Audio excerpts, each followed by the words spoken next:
Hey there everyone, Lord Frigid here with another episode of Aether Raids Offense. Today we are back in Light Season with the very first set of matches from Vault of Heaven. I actually had a fairly smooth season this time around. I did end up surrendering 2 times on the very last day. The first one was interesting in that I actually had my approach all planned out, but I forgot that the Beast Cavalry, when transformed, reduces the enemy's attack and defense by 4 on initiation. So that just threw all my math off, and I had to surrender that one. That was a well-earned defense victory by that designer. So that was pretty neat, actually. The other surrender, which happened immediately after, was because I was playing like an impatient idiot at midnight. So.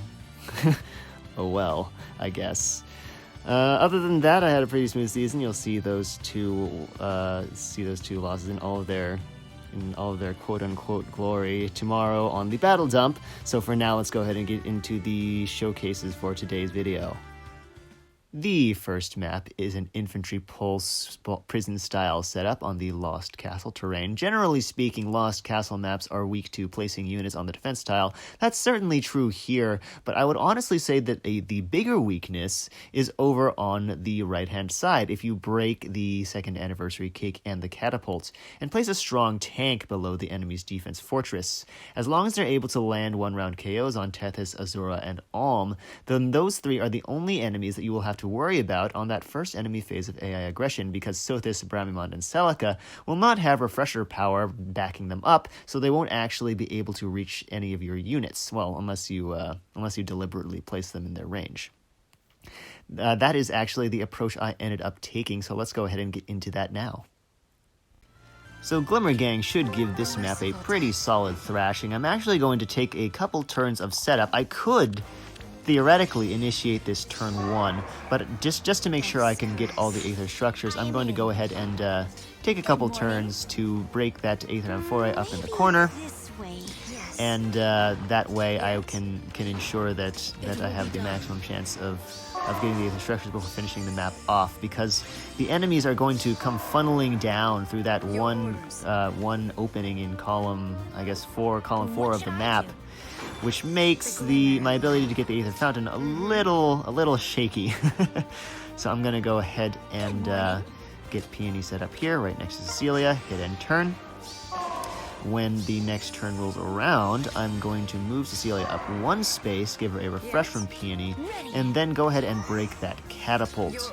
Obviously moving her only 1 space up before the refreshes so that she can have her solos active once she's in position.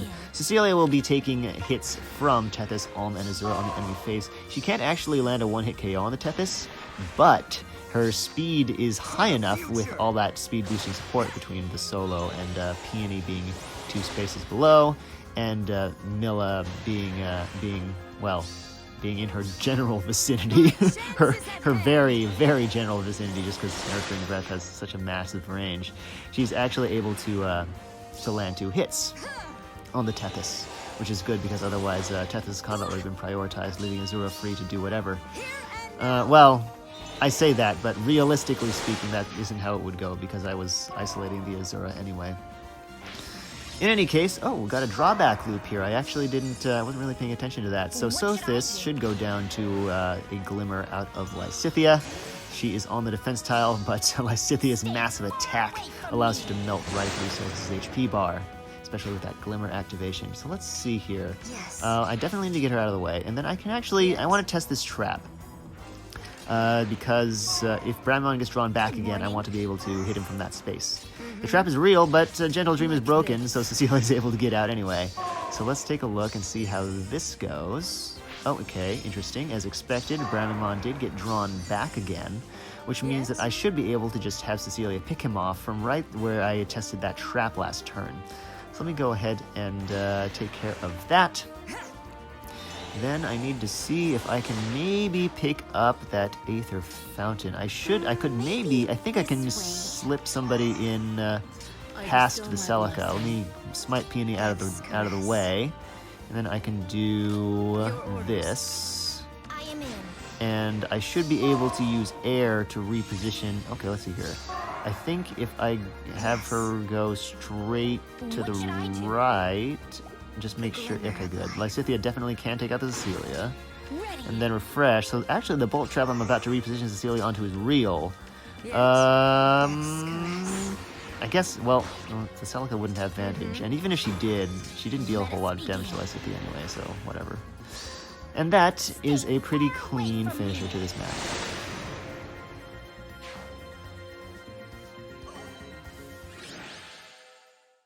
The second map is a space suppression setup with a rally trap element. The idea being that if you drop a unit in range of Selena, Eliwood will jump out and rally her and then get refreshed. The map hopes that Eliwood will then be able to attack your unit as well. However, there is one very glaring flaw in this plan, and that is the structure setup over on the left-hand side. If you do not destroy the hot spring structure and place your unit directly below it, only Selena is able to reach that space. Even after moving and providing the rally and getting refreshed, Eliwood cannot wrap around that forest tile to get to your bait unit.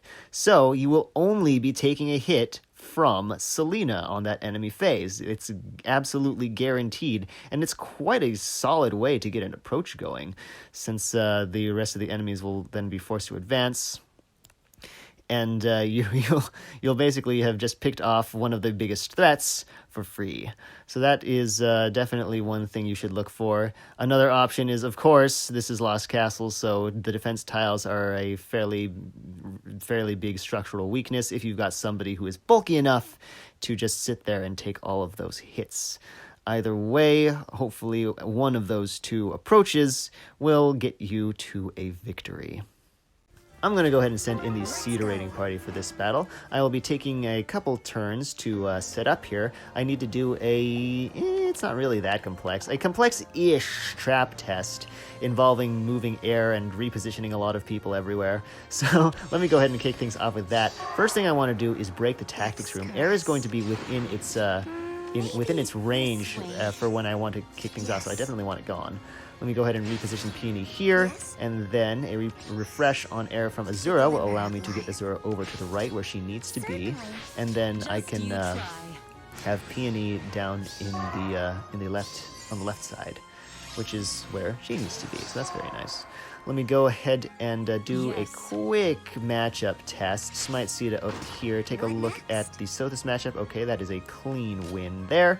Perfect. And now I can go ahead and move air into place here as well. And let's just go ahead and move right over here. I don't think it matters. Well, actually, maybe it does, since now Sita actually took Dark Shrine because I gave her those field buffs last turn. I mean, I guess if it let me just smite her up, and if it looks unfavorable, I can just abort and hold off for another turn. But it's fine. That's perfectly fine. Looks like she reduces Sothis' attack by 1 less. Thanks to the res drop, not making it so that Pegasus Flight isn't fully effective, but that's fine. She will be able to take out Sothis in 2 hits, and then she will be able to move on to Selena. Selena is a very fast unit with color advantage, but her defense is absolute garbage, so Winged Sword will be able to cut right through that.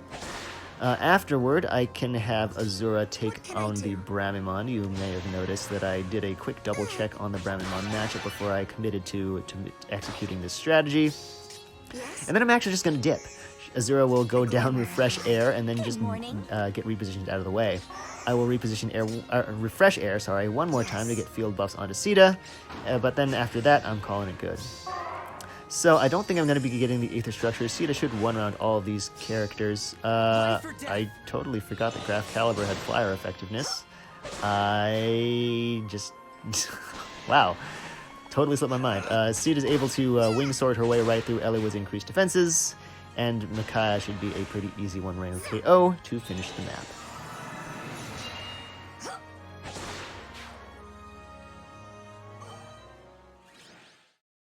And that is it. I hope you all enjoyed this episode of Aether Raids Offense. It looks like I am actually able to hold Vault of Heaven despite taking significantly higher amounts of losses.